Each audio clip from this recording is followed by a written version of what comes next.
இப்போ வர்றது எல்லாமே என் டைப்புன்னு சொல்லுவாங்க. ரொம்ப லேட்டஸ்ட்டு பேனல். எல்லா பிராண்டுலேயுமே இந்த பிராண்டு அப்படின்னு இல்லை, எல்லா பிராண்டுலேயுமே ஒரே மாதிரி ப்ரொடக்ஷன் வந்துருச்சு. ஏன்னா யுனிவர்சலாக ப்ரொடக்ஷன் ஆகிற மிஷின்ஸ் எல்லாம் சைனாவில் தான் தயாராகுது. யூனிவர்சலாக எல்லாருமே டாப்கான் என் டைப் தான் பண்ணுறாங்க. அதனால் இந்த பிராண்டில் இந்த செல்லு வந்து சரி இருக்காது, அந்த செல்லு சரி இருக்காதுன்னு கணக்கே கிடையாது. எல்லாருமே ஒரே மாதிரி செல்லு தான் தயார் பண்ணுறாங்க. ஒரே மாதிரி ப்ரொடக்ஷன் தான் இருக்குது. ஒரு சில பேர் சொல்லுவாங்க, எங்கள் பேனலில் ஒரு நாளைக்கு 7 யூனிட் ஒரு கிலோவாட்டுக்கு ஆகுது அப்படின்னு. அதெல்லாம் சப்ஸ்டான்ஷியேட் பண்ண முடியாத கிளைம்ஸ், நிரூபிக்க முடியாது. ஆனால் எல்லா பேனல்லையுமே இன்றைக்கி நான் பார்த்ததில் ப்ராக்டிக்கலாக நிறைய பிராண்டு யூஸ் பண்ணுறோம். எல்லா பிராண்டுலையுமே சராசரியாக ஒரு கிலோவாட்டுக்கு 5 யூனிட் ப்ரொடக்ஷன் ஆகிடுது.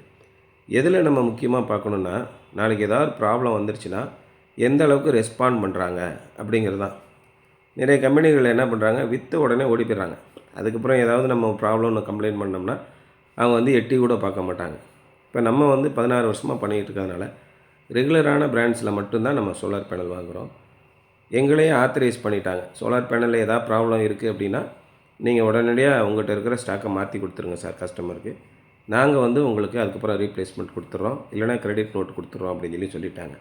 இந்த மாதிரி இருக்கக்கூடிய நல்ல கம்பெனிகளில் சோலார் பேனல் போடும்போது நாளைக்கு ஏதாவது இஷ்யூ வந்துச்சுன்னா நம்ம உடனடியாக அதை நம்ம சர்வே பண்ணிக்கிற முடியும். ரெண்டாவது, நாங்கள் எப்பயுமே சொல்கிறது, நீங்கள் பேனலையோ இன்வெர்ட்டரையோ அந்த கம்பெனியோ தேடி போக வேண்டியதில்லை. எல்லாத்துக்கும் நாங்கள் பொறுப்பு, சாம்சங் சோலார் பொறுப்பு எடுத்துக்கிட்டு உங்களுக்கு எல்லாத்தையும் பண்ணி கொடுக்குறோம். அந்த மாதிரி இருக்கும்போது நீங்கள் நம்பகமாக சோலார் போடலாம், வெற்றிகரமாக இருக்கும்.